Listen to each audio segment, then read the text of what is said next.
que será que às vezes você pega um livro para ler, ou pega um artigo, um texto, e você não entende? Por que será que às vezes a gente não entende o que a gente está lendo? Existem vários motivos pelos quais isso pode acontecer. Sim, vários motivos.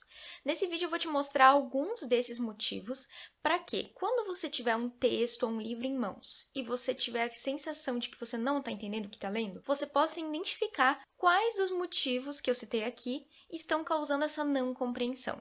Sabendo o motivo, fica muito mais fácil de você superar essa causa e aí partir para um entendimento muito melhor do texto.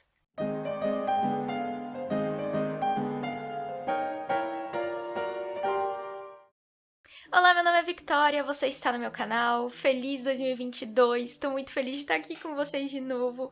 Tenho certeza que vai ser um ano incrível, cheio de resenhas, coisas novas, leituras, teologia, vida devocional. A gente vai aprender muito aqui juntos. Vocês devem ter percebido que eu estou numa casa nova, num cenário novo. Eu não consegui deixar os livros de fundo porque aqui nessa direção, infelizmente, ou felizmente, a luz fica melhor. Eu queria colocar nossa estante bonitinha de fundo, mas acho que o mais importante é a iluminação. De qualquer forma, vocês vão conhecendo um pouco dos livros que eu tô lendo aqui nos vídeos, Não vai aparecer estante, mas vocês vão ver as minhas leituras que eu vou apresentar aqui na tela para vocês. Eu e meu marido viemos aqui para a cidade de São Bento do Sul fazer o curso de Teologia na Faculdade Luterana de Teologia, na FLT. Os nossos estudos vão ser integrais, então vai ser bastante denso, vai ser bastante intenso. E é claro, eu vou compartilhar um pouco com vocês aqui nesses vídeos sobre o que eu vou aprender, sobre o que eu vou estar lendo e aprendendo nesse processo. Mas eu não queria começar o ano de 2022 sem trazer dicas. Sim, porque eu acho que essas dicas podem ser muito importantes para quem é estudante, ou para quem estuda em casa, para quem lê teologia, ou lê os mais diversos assuntos. Por que será que às vezes a gente pega um texto, um livro, um artigo, e a gente não entende o que está lendo?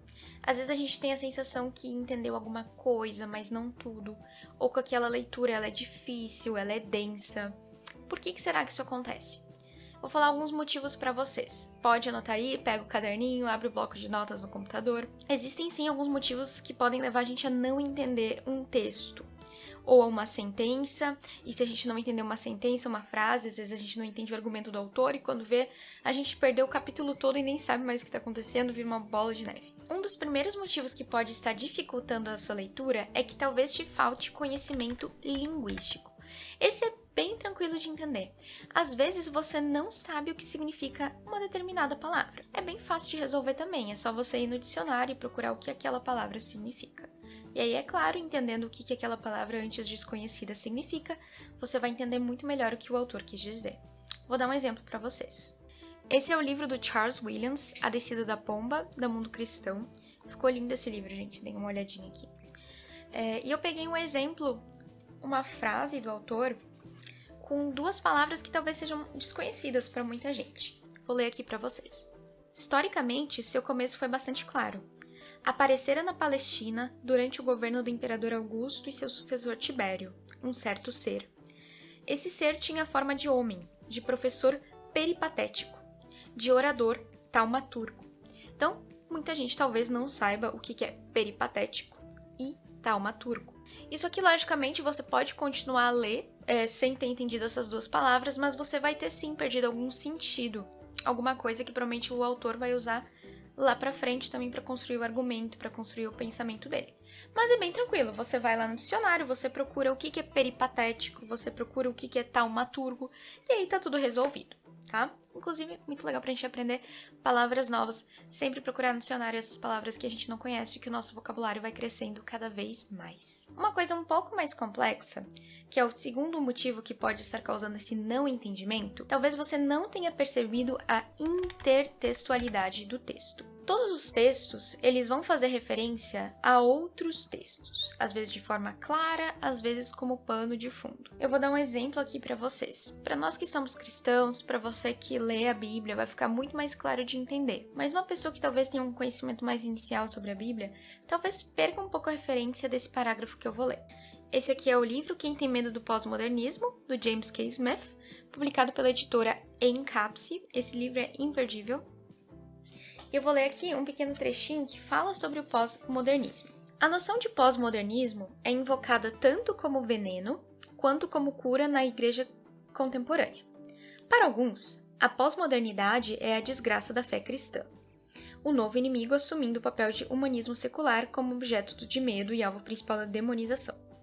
Outros veem o pós-modernismo como um vento fresco do espírito enviado para revitalizar os ossos secos da igreja. O que acontece, gente? Aqui ele fala sobre um vento fresco do espírito enviado para revitalizar os ossos secos da igreja. Para quem conhece o texto de Ezequiel, que fala sobre a história dos ossos secos, essa referência aqui do trecho que eu acabei de ler fica muito clara.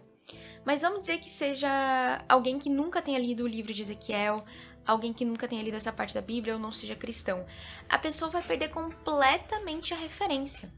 Então, às vezes, você não está entendendo um texto porque ele está fazendo referência a outros textos que você ainda não conhece. Como resolver isso? Bom, isso é meio complicado. Quando a gente lê um livro cristão, ele vai fazer muitas referências à Bíblia. Então, a gente tem que conhecer a Bíblia, né, gente? Isso é bem claro. Inclusive, quando eu fiz as matérias de literatura brasileira na faculdade de letras, a gente tem muitos autores, né, por serem católicos, que fazem referência à Bíblia. E eu tinha muitos colegas que eram ateus, que eram não religiosos, e eles perdiam completamente as referências.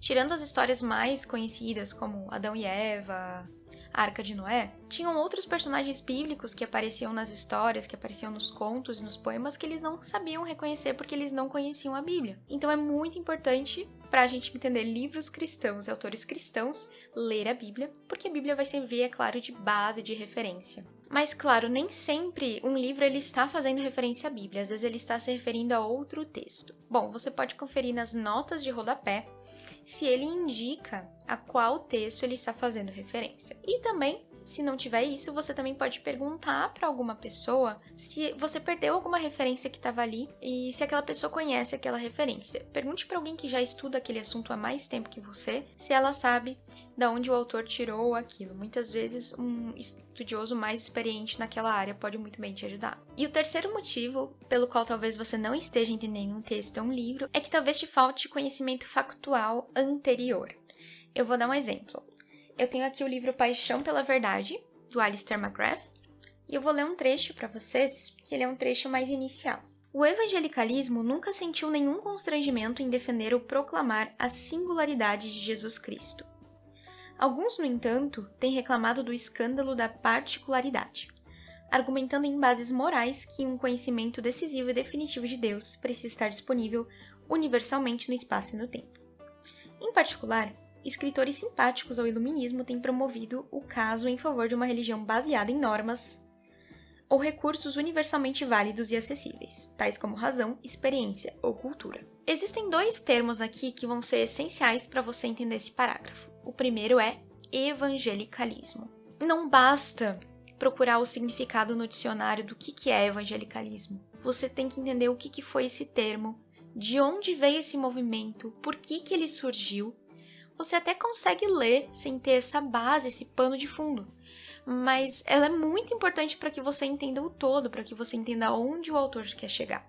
Então, talvez você não entenda esse parágrafo se você não souber antes o que é evangelicalismo, mas não o significado do termo, e sim o que é esse movimento e como ele se desenvolveu, as suas bases. Outro termo aqui que aparece é o iluminismo, que aí muita gente já conheceu na escola.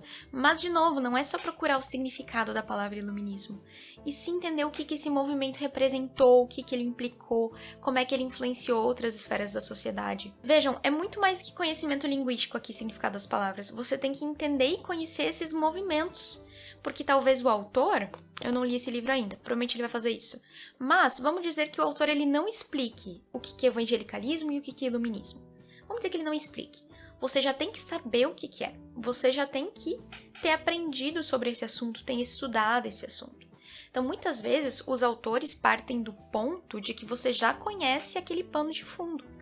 E ele não vai te explicar o que é. Você precisa ter começado o assunto anteriormente. Você precisa começar esse assunto, então, por livros de introdução. E aí depois você vai desenvolvendo seu conhecimento e aí você pode se aprofundar no assunto. E finalmente, o último motivo. Na verdade, existem muitos mais, esses são 4 que decidi elencar aqui. Talvez um dos motivos pelos quais você não esteja entendendo o texto é que você se perdeu no argumento do autor. Esse eu posso dizer que é um motivo que ele está dentro do próprio texto, ou seja, você não entendeu porque você não tem conhecimento linguístico, ou porque você não conhece os fatos aos quais o autor se refere, ou porque você não conhece os textos aos quais o autor se refere. Talvez você não tenha entendido porque você perdeu o argumento do autor. Então, geralmente, o autor ele vai esboçar um argumento para dizer onde ele quer chegar.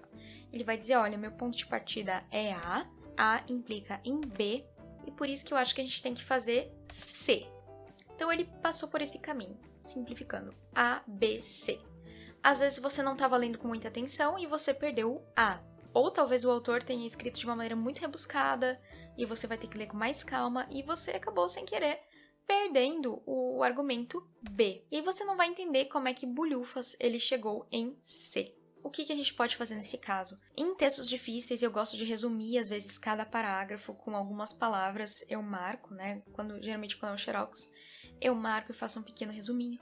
Porque aí eu gosto de entender como é que tá funcionando a mente do autor para ele chegar onde ele vai chegar lá no final. E sim, gente, muitas vezes o autor, ele é complexo, o autor, ele não é claro. E ainda existem textos onde nem o autor sabe como ele chegou lá. Sim, existem textos mal escritos, que não apresentam uma linha de raciocínio clara e o autor não desenvolveu aquilo bem e ele vai chegar em algum lugar e você não vai entender como ele chegou. Bom, gente, é isso. Eu espero que esse vídeo ajude a entender por que às vezes você não compreendeu o que leu. E parar de pensar, ai meu Deus, como eu sou burro. Não, às vezes tem vários motivos por trás. Você não tem as referências. Você não tem a referência linguística, a referência intertextual, ou você ainda não conhece os fatos, você não tem os conhecimentos prévios de fatos que o autor falou. Ou às vezes o argumento é complexo mesmo, você tem que ler com calma para fazer um caminho de argumentação que o autor realizou naquele texto. E eu desejo para todos um feliz 2022, não deixe de curtir esse vídeo, de compartilhar, de comentar e até a próxima!